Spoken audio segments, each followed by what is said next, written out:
Corona virus के नए variant Omicron ने भारत समेत दुनिया भर के देशों की चिंता बढ़ा दी है। भारत में ओमिक्रॉन के मामले बढ़ते ही जा रहे हैं। राष्ट्रीय राजधानी दिल्ली में भी इस वेरिएंट ने दस्तक दे दी। इस बीच लोगों के मन में यही सवाल बार बार उठ रहा है कि क्या अब एक बार फिर से लगेगा लॉकडाउन? आखिर क्या फैसला लेगी केजरीवाल सरकार? माना जा रहा है कि देश में बढ़ते मामलों को देखते हुए फिर से पाबंदियां लगाई जा सकती है। इन कयासों के बीच दिल्ली के मुख्यमंत्री सीएम केजरीवाल का बड़ा बयान सामने आया है। मुख्यमंत्री अरविंद केजरीवाल ने लोगों को आश्वस्त किया है कि कोरोना के नए वेरिएंट ओमिक्रॉन से घबराने की जरूरत नहीं है। सीएम केजरीवाल ने कहा है कि दिल्ली सरकार हर स्थिति से निपटने के लिए तैयार है। ओमिक्रॉन के मद्देनजर केजरीवाल सरकार ने ऑक्सीजन, बेड्स, दवाइयां और दूसरी जरूरी चीजों के पुख्ता इंतजाम कर लिए हैं। वहीं स्वास्थ्य मंत्री सत्येंद्र जैन ने कहा है कि दिल्ली में अभी फिलहाल लॉकडाउन की संभावना नहीं है।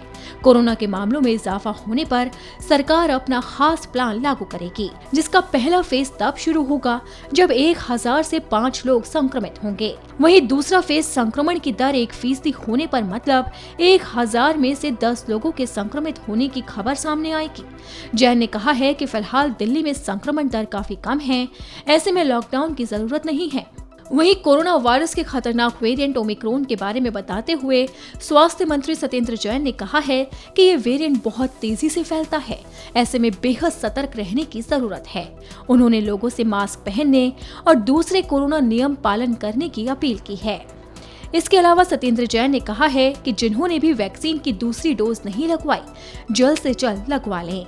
स्वास्थ्य मंत्री सत्येंद्र जैन ने ये भी बताया कि सीएम अरविंद केजरीवाल ने केंद्र सरकार को पत्र लिखकर ओमिक्रॉन वेरिएंट से प्रभावित देशों से आने वाले फ्लाइट को कुछ समय के लिए बंद करने के लिए गुजारिश की है। उन्होंने कहा है कि दिल्ली में विदेशों से सबसे ज्यादा फ्लाइट आती है, ऐसे में खतरा ज्यादा बढ़ सकता है। आपको बता दें कि कोरोना वायरस के नए वेरिएंट ओमिक्रॉन का खतरा पूरे देश में बढ़ चुका है। ये वेरिएंट तेजी से अपने पांव पसार रहा है। देश में 2 दिसंबर को पहला मामला सामने आया था, लेकिन अब तक इसकी संख्या 23 पहुंच चुकी है। राजस्थान, महाराष्ट्र, दिल्ली, कर्नाटक समेत ये कई राज्यों में अपने पांव पसार चुका है, जो कि देश के लिए चिंता का विषय है, क्योंकि 5 दिन में ही इस वेरिएंट के 10 गुना मामले बढ़ चुके हैं, जो कि देश के लिए बड़ा खतरा साबित हो सकता है। इसीलिए केंद्र सरकार से लेकर राज्य सरकार तक लगातार लोगों को अलर्ट जारी कर रही है। यहाँ तक कि केंद्र सरकार ने तो नई पाबंदियां भी लागू कर दी और कई राज्य सरकारें भी अपने स्तर पर नए नियम लागू कर रही है। गुजरात में RT-PCR रिपोर्ट अब अनिवार्य हो गई। वहीं माना जा रहा है कि आने वाले दिनों में केजरीवाल सरकार भी नए नियम लागू कर सकती है।